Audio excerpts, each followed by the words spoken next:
So welcome, Bruce, our incredible colleague. And as always at Setsi, we begin all things by acknowledging our creator, by acknowledging the original stewards of the various lands we're on. We acknowledge all our ancestors, all those who toiled without compassion or compensation. We acknowledge all our elders and community stalwarts whose shoulders we stand on as we build, share, and learn together for our collective liberation and sovereignty. So Bruce, can you please introduce yourself to our listeners and viewers and share a bit about your remarkable work? Well, thanks very much, Victor. I'm really honored and delighted to be invited to participate today. My name's Bruce Macdonald. I'm the president and CEO of Imagine Canada. We're a national organization that seeks to improve the operating environment in which social good takes place.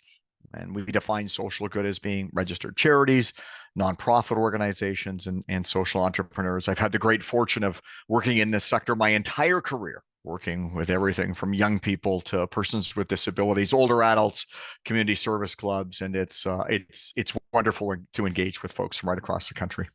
That's incredible. That's incredible. And thank you for all that you do. So my next question is, what inspires you right now? What has you curious in your work right now? Yeah, it's been interesting over the last few years. Obviously, it's been very different. And I think if there's one thing that keeps the flame burning brightly for me, it's the privilege that I have in the role that I play is to be able to engage with staff and volunteers of organizations of all different shapes, sizes, mission, causes, and geographies right across this great country of ours. And talking with them is what really, for me, keeps me truly inspired, because you get to see and hear about the differences that they're making in their communities, from innovative practices to the challenges they're facing, the very human realities of finding staff and volunteers, to adapting their programs to make sure that they are relevant for today's changing communities. That it is just amazing to see the energy and the passion and really this personal connection to ensuring that the communities that they live in, the ones that they serve, are the best they can possibly be. And it's just so exciting to meet people like that. That's incredible. Thank you. So my next question, what challenges and barriers are you facing in your work right now? And what are some of the approaches, techniques, tactics you and your colleagues are utilizing to overcome some of these challenges and barriers? Yeah, well, I mean, I think like any organization, I mean, one of the biggest challenges that we're hearing from across the country, and it's one that we're not immune to ourselves, is how are we attracting and retaining the best possible talent so that we can fulfill our mission. At Imagine Canada, we've been on kind of a path over the last few years to really sort of be an employer of choice. And so, we're looking to do everything from ensuring that people who want to come and work for us have access to that. So, we actually have a small stipend for folks who come in their job interviews, recognizing that they might need public transportation or taxi or Uber service, or they have to take time to prepare. In 2023, and we've now extended this through the end of 2024, we're trying a 4-day work week and saying, how are we able to ensure that those staff who are with us now want to stay? We know that we can't compete with the private sector on compensation the same way they can. There's no stock options and company cars and bonuses. But in our world, if we can have competitive compensation and provide a best-in-class workplace culture, then we're going to strive to do that and try and keep the people that we have. So, as we think about the workforce that we've got, I think it's both a challenge, but it's an opportunity for innovative practices. I mean, the other one that we definitely see in our day-to-day work is the challenges that organizations are having in this, fairly long, extended period of economic disruption, whether it's high interest rates or rising costs. I mean, you think about it, for organizations where getting unrestricted contributions is incredibly difficult, they may have to take what would have been programmatic dollars to pay for rising insurance costs. Or if they're an organization providing food to people and food costs increase, they've got to pay more for that in order to deliver service. So these are really challenging times for organizations. And so if there's contributions we can make on funding reform, having multi-year more dollars for unrestricted funding, that's the work we're going to kind of lean into and support them. That's incredible. It's so funny. I was talking to my colleagues, Dan Clements and a few others, Craig and Lee Ben, Tiffany, about just how our sector finds ways and means to not just attract talents, but retain talents Yeah. and obviously scale. And I think that that's a huge issue that I think we're going to have to work on in terms of infrastructure as an ecosystem, especially just based off of all the crises, the poly crisis, like that. Like, there's so many challenges that our sector faces. And I think we need to be able to attract the best and retain the best to attack some of these pervasive challenges that we face ahead of us. So I You appreciate. bet. And Victor, if you even look at just demographic issues, the percentage, the high percentage of the most senior leaders in organizations who are getting close to or are at retirement age. And how are we ensuring that we are nurturing, developing the next layer of talent to be ready to step in and take those roles? I couldn't agree more. I couldn't agree more. So my next question is perfect segue. Do you have a set of key priorities right now in your work?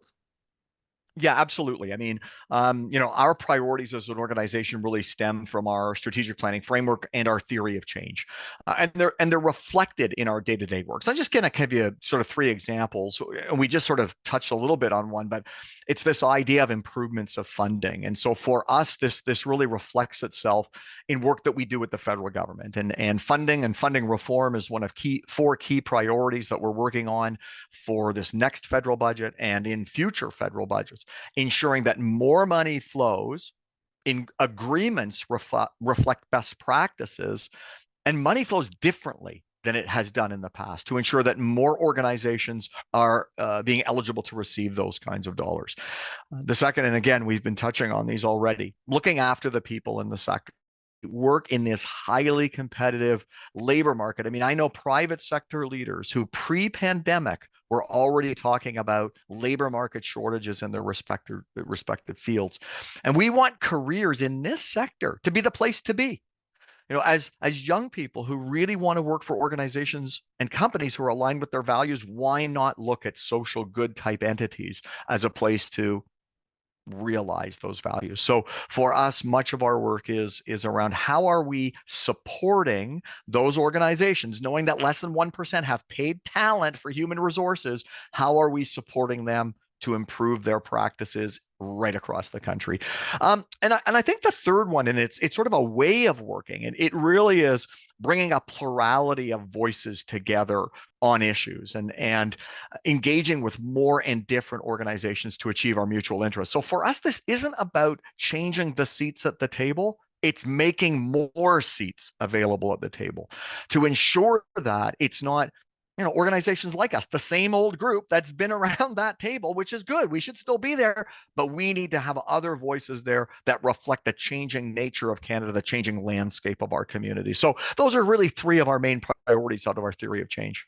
That's incredible. That's incredible. So my next question is, how do you feel about the future of the charitable sector in Canada? Are you optimistic? Are you pessimistic? Are you hopeful? Yeah, well, I mean, by trade, I'm kind of a hopeful person. I think when you work in the sector as long as I do, you've kind of seen these ebbs and flows, and while in many ways things might seem as bleak as they've been in a long time, I do feel pretty optimistic, and part of it is because I get to continually come across people who are finding new ways to serve their communities. They're looking after the health and well-being of their organizations. And I think one of the things that gives me cause for hope is that we know that during the pandemic, more and more Canadians came into direct contact with people in our organization, needing services that they never thought they might need to access in the past. For me, that's a moment of opportunity, a moment to translate that engagement with stories, with participation, hopefully as volunteers, hopefully as donors, but to take that moment and create connection points so that more and more Canadians think deeply about social good in their communities.